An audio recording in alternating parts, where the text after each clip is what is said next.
अस्सलाम वालेकुम, मैं हूं कामरान खान। वफाकी बजट पेश हो चुका है। Minister for finance and revenue जनाब मोहम्मद औरंगजेब ने अब से थोड़ी देर कबल वफाकी बजट पेश किया। इब्तदाई तासुर ये है, इब्तदाई इंप्रेशन ये है कि ये एक तवक्को से बेहतर बिजनेस फ्रेंडली बजट है। तवक्कुआत से बेहतर, इस हवाले से जो एक्सपेक्टेशन थी उससे कहीं बेहतर ये बजट है। वज़ीर ख़ज़ाना मोहम्मद औरंगजेब ने माली साल 26-27 का वफाकी बजट पेश किया। ये शहबाज शरीफ हुकूमत का 5वां मुसलसल बजट है एज प्राइम मिनिस्टर, लेकिन इस हुकूमत का जिसके वो प्राइम मिनिस्टर हैं ये तीसरा बजट है। पाकिस्तान की सियासी तारीख में पहली मरतबा हुआ है कि एक प्राइम मिनिस्टर के अंडर 5 फेडरल बजट सामने आए हैं। ये भी कहते हुए मुझे खुशी महसूस हो रही है कि इस बार बजट में हुकूमत ने सैलरीड क्लास के लिए, टैक्स पाबंद बिजनेसेस के लिए, कंस्ट्रक्शन इंडस्ट्रीज के लिए एक बड़ा रिलीफ देने की कोशिश की है। ये सब इसमें जो डेवलपमेंट्स है वो यकीनन एक खुशखबरी की बात है, जिसकी तफसीलात हम आगे आपको बताएंगे। पहले हम बजट के अहम नंबर्स, वो भी ज़रूरी होते हैं समझना, गवर्नमेंट को हम आपको समझाते हैं क्योंकि यही नंबर्स आइंदा साल की मुल्क की इकनॉमिक डायरेक्शन का तयन करेंगे। फेडरल बजट का मजमूई जब 18,771 बिलियन रुपीस है। खसारा जीडीपी का तकरीबन 3.6% है, जबकि प्राइमरी सरप्लस जीडीपी का 2% होगा। हुकूमत ने जीडीपी ग्रोथ का टारगेट 4% रखा है, जबकि रवा माली साल में इकॉनमी 3.7% की रफ्तार से बढ़ी थी। महंगाई का टारगेट यानी कि इन्फ्लेशन वो 8.52% है, जो गवर्नमेंट का इस वक्त टारगेट है। डिफेंस एक्सपेंसेस के लिए 16% इजाफा किया गया है, जिसके लिए 3,000 अरब रुपए मुख्तस किए जाएंगे। कर्जों की अदायगी के लिए 8,054 बिलियन रुपीस रखे हैं। ये बदस्तूर फेडरल गवर्नमेंट का सबसे बड़ा खर्चा होगा। एनएफसी अवार्ड के तहत प्रोविंसेस को 8,848 बिलियन रुपीस मुंतकिल होंगे। हुकूमत ने एफबीआर के लिए 15,264 बिलियन रुपीस का टैक्स टारगेट मुकर्रर किया है, जो मौजूदा साल के मुकाबले में तकरीबन 18% ज़्यादा है, जबकि 5,336 billion rupees non tax revenue होगा। एक्सपोर्ट्स का टारगेट 32.9 बिलियन रुपीस रखा गया है। फेडरल पीएसडीपी के लिए 1,000 बिलियन रुपीस मुख्तस किए गए हैं, तकरीबन 1 ट्रिलियन रुपीस, जबकि प्रोविंशियल डेवलपमेंट प्रोग्राम्स के लिए 2,218 बिलियन रुपीस रखे गए हैं। इसके अलावा बिस्प यानी कि बेनज़ीर इनकम सपोर्ट प्रोग्राम का बजट अब बढ़ा दिया गया है और 838 बिलियन रुपीस इसको कर दिया गया है। पिछले साल के मुकाबले में 17% से ज़्यादा है, और ये ख्याल कि इस दफ़ा ये प्रोविंसेस को मुंतकिल कर दिया जाएगा, ऐसा नहीं हो सका और इसकी सियासी वजूहात है। मजमूई तौर पर बजट में ग्रोथ, टैक्स वसूलियाँ, तरक्याती अखराजात, सोशल सिक्योरिटी पे तवज्जो दी गई है, जबकि कर्जों की अदायगी अब भी हुकूमती माली वसाइल का सबसे बड़ा हिस्सा रहेगी। अब बात करते हैं उस रिलीफ की जो हुकूमत ने सैलरीड क्लास को और कारोबारी तबके को दिया है, जिसकी वजह से हम ये कह रहे हैं कि तासुर ये है कि ये बेहतर बजट है और एक बिजनेस फ्रेंडली बजट है।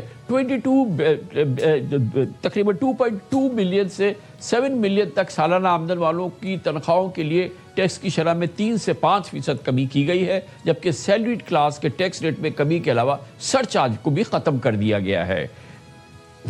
हमारी हुकूमत ने आमदनी की 4 स्लैब के तनख्वाहदार अफराद को रिलीफ फराहम करने का फैसला किया है। जो तनख्वाहदार 22 से 32 लाख रुपए के दरमियान सालाना कमाते हैं, उनके टैक्स की शरह 23% से कम करके 20% करने की तजवीज़ है। 32 से 41 लाख रुपए के दरमियान आमदन वाले तनख्वाहदारों के लिए टैक्स की शरह 30% से कम करके 25% करने की तजवीज़ है। 41 से 56 लाख रुपए आमदन वालों के लिए इनकम टैक्स की शरह 35% से कम करके 29% करने की तजवीज़ है। इसी तरह 56 लाख से 70 लाख रुपए तक तनख्वाह हासिल करने वालों के लिए टैक्स की शरह 35% से कम करके 32% करने की तजवीज़। तनख्वाह पर आए टैक्स की शरों में कमी के अलावा हमने एक और अहम रिलीफ कदम उठाते हुए तनख्वाहदार तबके पर आयद सरचार्ज को भी खत्म करने का फैसला किया है। यही नहीं, 15 करोड़ से 50 करोड़ रुपए तक माहाना कमाने वाले कारोबार की 6 स्लैब्स पर आयद सुपर टैक्स खत्म करने का भी फैसला किया गया है, जो पहले 1% से 7.5% की सतह तक होती थी। इसी तरह 50 करोड़ से ज़ायद आमदनी पर सुपर टैक्स की शरह 10% से कम करके 8% करने के एक्शन लिए गए हैं।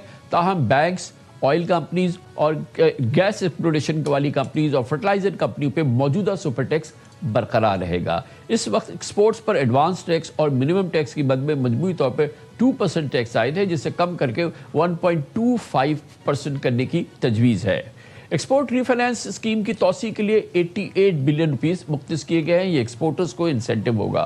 کنسٹرکشن انڈسٹری کا بڑا مطالبہ تسلیم کیا ہے حکومت نے اور یہ قدم اٹھایا ہے اور پراپرٹی ٹرانسفر پر ود ہولڈنگ ٹیکس کو معقول بنانے کی کوشش کی ہے. فائلرز کے لیے پراپرٹی کی خریداری پر ٹیکس 2.5% سے کم کر کے 1.25% کیا گیا ہے اور سیلنگ پر 5.5% سے کم کر کے 2.75% کرنے کی تجویز کی گئی ہے.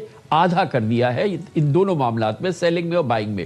اس کے علاوہ کئی دیگر ٹیکسز میں بھی ریلیف دیا جا رہا ہے. فورن ایسٹس رکھنے والے پاکستانیوں کا CVT ختم کیا جا رہا ہے. یہ بھی ایک امپورٹنٹ ڈیولپمنٹ ہے. آئندہ مالی سال کے لیے کریڈٹ اور ڈیبٹ کارڈ کے انٹرنیشنل ٹرانزیکشن پر ود ہولڈنگ ٹیکس میں کمی کی جا رہی ہے اور بزنس کلاس میں انٹرنیشنل ٹریول پر فیڈرل ایکسائز ڈیوٹی بھی ختم کرنے کی تجویز ہے. اس کے علاوہ NFC کے حوالے سے فیڈریشن اور صوبوں کے درمیان ایک اہم معاملے پر اتفاق رائے ہوا ہے جس کی تفصیلات فائنانس منسٹر نے بتائی.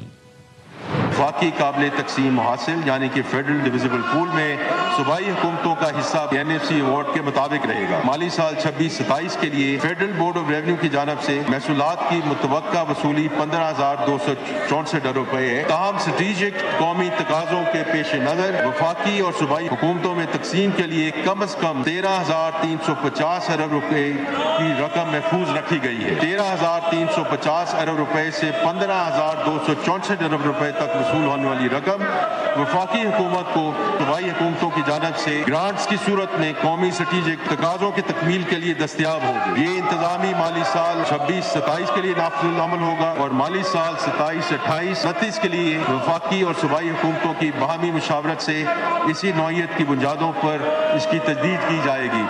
پروگرام میں ہم آگے چل کے آپ بتائیں گے انکم ٹیکس کے حوالے سے ٹیکسز کے معاملے میں FBR کے اندر بھی بہت ہی انوویٹو اسکیم سامنے لائی گئی ہے. فیس لیس اسکیم ہے اور اس کی تفصیلات جو ہیں وہ فائنانس منسٹر نے جاری کی. بظاہر یہ ایک بڑی ایک انیشیٹو لگ رہا ہے، وہ ابھی ہم آگے چل کے بات کریں گے. اور اب تک کے جو بجٹ کی صورتحال ہمارے سامنے آئی ہے اس پر بات کرتے ہیں اور اس